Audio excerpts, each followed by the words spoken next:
Yo, c'est Noémie et aujourd'hui on se retrouve pour l'unboxing de la Fairy Loot du mois de septembre.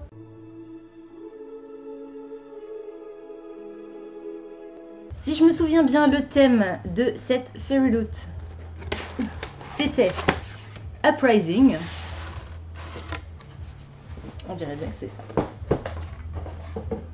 Je vous mets le petit visuel et je reviendrai sur la spoiler card de tout à l'heure s'il y a certains éléments que je n'ai pas réussi à identifier. Normalement dans cette box il y a 2 bouquins et il me semble connaître le titre de ces 2 livres. Et on est parti avec le premier item, inspiré comme c'est écrit dessus, par The Prison Healer de Noni, je me souviens plus du prénom.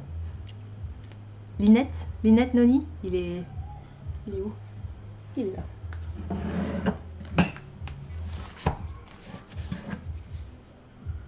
Lynette Noni, c'est bien ça. Hop. Et c'est un porte-carte réalisé par Jez Oak. Ouh. Oh. Ah oui, effectivement.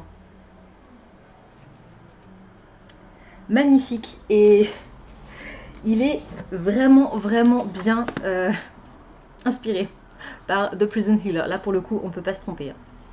Magnifique, j'aime beaucoup. Alors malheureusement, je n'utilise pas énormément de porte-cartes, c'est très rare parce que j'ai beaucoup trop de choses dans mon sac à main. Mais quand je vais en salon, par exemple, je prends un tout petit sac avec moi, un très gros sac à dos aussi pour mettre les bouquins, mais je prends un tout petit sac à main et je mets uniquement ma carte de crédit dedans, donc ça peut être une très bonne idée. Ensuite, on passe à un item inspiré, c'est nouveau écrit dessus, par A Number in the Ashes de Sabatahir. C'est un pin toujours réalisé par Jez Oak. C'est une série que je n'ai pas encore lue. Elle a été traduite en français. C'est Une braise sous la cendre. Ouh, magnifique. Alors il est à l'envers, à l'endroit ce serait mieux. Waouh, oh, il est trop beau. Avec des paillettes bleues comme ça dans le fond. Oh. Incroyable, ça me donne encore plus envie de découvrir la série. Ensuite, on a une paire de chaussettes, je crois bien. Oui, tout à fait. Inspirée par Six Crimson Cranes, qui était le titre de la Fairy Loot du mois de juillet, je crois. Voilà, et les chaussettes réalisées par Katharina Book Designs.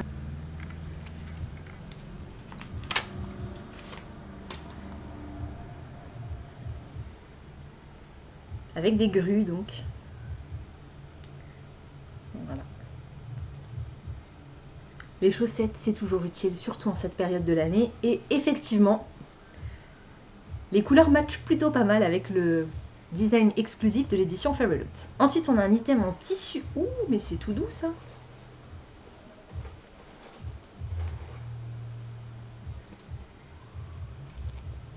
Inspiré par Daughter of Smoke and Bone de Laini Taylor. C'est la série de l'autrice que je n'ai pas encore lue, mais qui me fait très envie. Et c'est une tapisserie, donc un tissu à accrocher. Waouh, magnifique.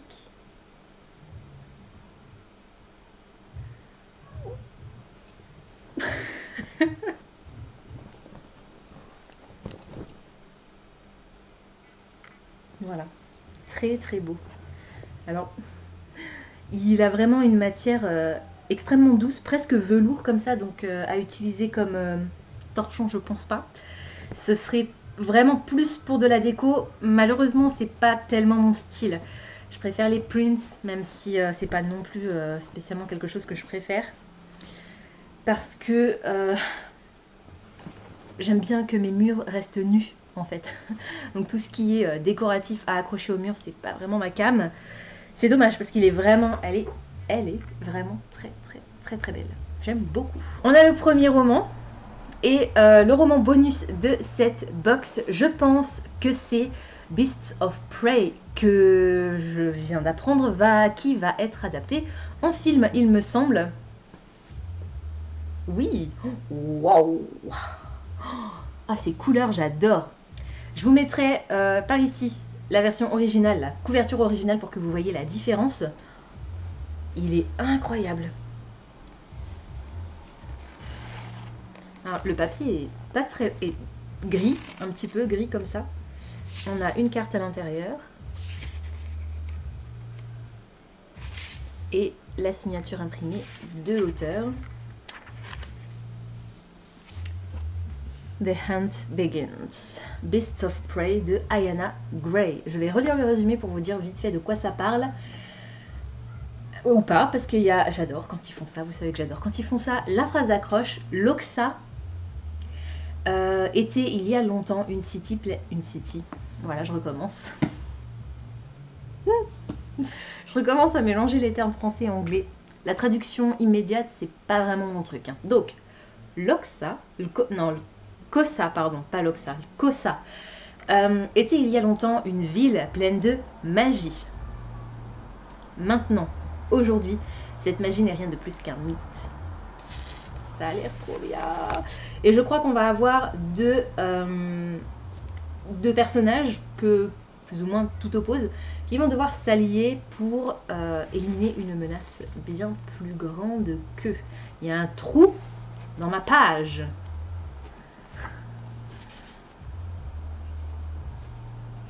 Là.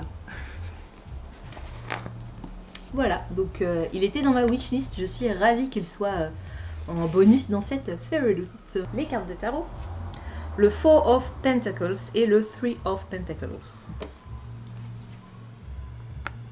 Magnifique. Probablement toujours réalisé par Morgana O'Hana-Grom et au niveau de l'univers. Je ne sais pas. Est-ce qu'on est toujours sur le même univers, mais à chaque fois ça change et parfois dans la spoiler card c'est même pas juste. Donc bon, on verra ça tout à l'heure de nouveau. Et donc, si je ne m'abuse, ça a l'air effectivement d'être le dernier truc qui restait dans la boîte. Oh, il est pas très épais. Alors, c'est le premier tome d'une nouvelle série d'une autrice que j'ai très envie de découvrir. Donc le petit marque-page promotionnel avec le visuel du mois.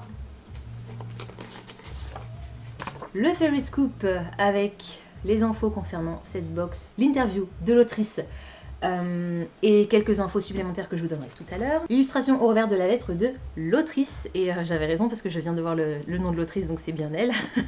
Avec ce character art. Et donc cette autrice vient de publier la traduction française de son roman qui me fait le plus envie. Alors attendez, il faut que je le prenne dans le bon sens. Je pense que ce sera comme ça. Et si je ne m'abuse, celui-ci c'est Defy the Night par Brigitte Kemmerer. J'avais raison. Voilà, voilà. Donc il est magnifique avec Spirit Edges violette, un petit marque-page ruban, les Unpages tapisserie royale. C'est cette série-là que j'ai très envie de lire et le tome 1 vient d'être traduit chez Rajo, A Curse So Dark and Lonely, traduit par un sorcier noir et éternel. La signature de l'autrice.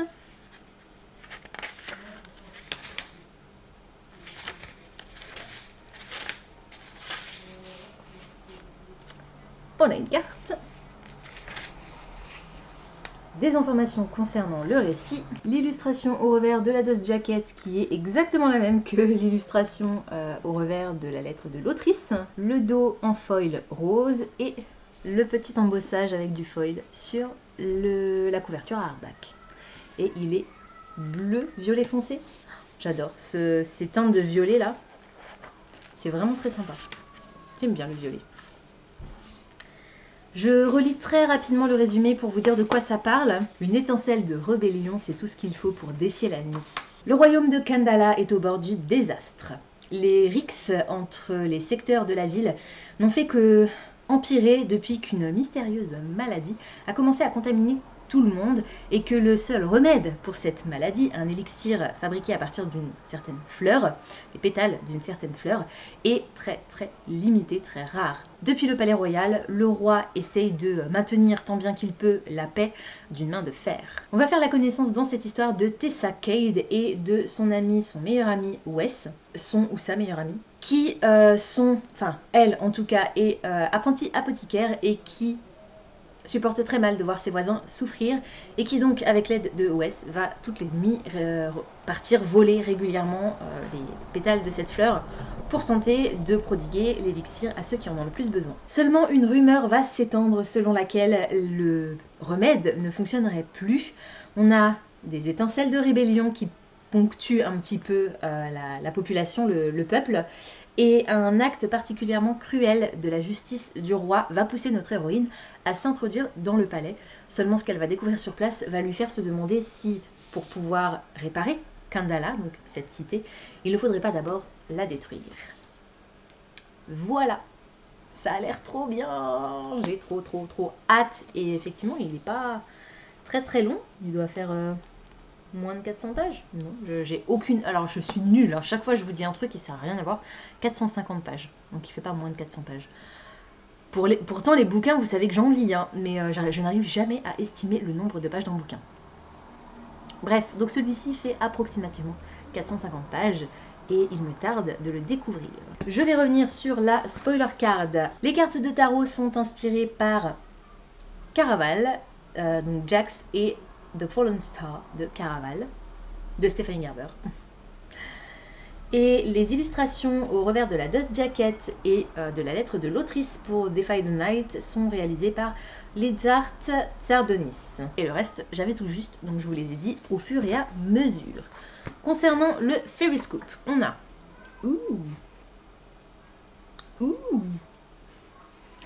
Donc l'interview avec Brigitte Kemmerer, on a le read-along qui va commencer, donc pour Defy the Night, qui va commencer le 27 octobre? Non. 11 octobre. Le 11 octobre, ils ont un petit peu revu le format de leur Fairy Scoop. On a quelques sorties intéressantes pour le mois d'octobre. Les différences entre l'édition exclusive Fairy Loot et la couverture originale que je vous mettrai par ici pour que vous puissiez voir la différence. Alors j'avais pas vu, mais le titre est en foil holographique. Magnifique. Et la box du mois d'octobre aura pour thème Broken Hearts. Dans cette box, il y aura des items inspirés par The Invisible Life of Adila Rue, Kingdom of the Wicked, Lore, We Set the Dark on Fire et le livre du mois, que je connais déjà. Cette box aura une couverture. Et ce sera dans cette box qu'il y aura le prochain item à collectionner. Les cartes de tarot, c'est fini, enfin vraisemblablement.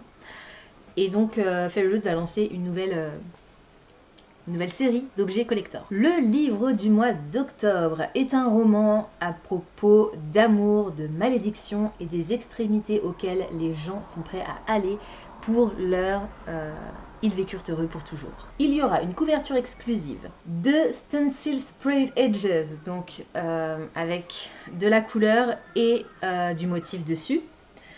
Une illustration au revers de la Dust Jacket par Rosie Thorns 88, une illustration sur les end papers par Alley Katz, de l'embossage avec du foil sur la couverture, et il y aura un contenu exclusif et il sera signé par l'autrice. J'ai très hâte de lire ce livre dont j'ai mentionné l'auteur il n'y a pas très longtemps dans cette même vidéo. Je vous rappelle que le thème ce sera Broken Hearts. Pas très compliqué de deviner le titre de cette box. Enfin, je pense. Si c'est pas ça, j'aurai la honte. Mais ça me paraît évident en fait. Voilà, c'est tout pour aujourd'hui. J'espère que cette vidéo vous aura plu. Comme d'habitude, n'hésitez pas à me dire dans les commentaires si les titres que je vous ai présentés aujourd'hui vous intéressent, si vous les avez déjà lus et surtout ce que vous en avez pensé. N'hésitez pas également à me dire quel est votre goodies préféré. Moi, je ne sais pas. Comme il y avait 2 bouquins, c'est vrai que les goodies sont pas forcément trop à mon goût, mais je trouve que le pins est vraiment très joli. Pensez à vous abonner à la chaîne, à liker et à partager cette vidéo, ça me fera toujours plaisir. Pensez également à activer la petite cloche de notification qui vous permettra de savoir quand je poste du nouveau contenu. En attendant de vous retrouver, je vous souhaite d'excellentes lectures et je vous dis à très bientôt dans une prochaine vidéo. Ciao!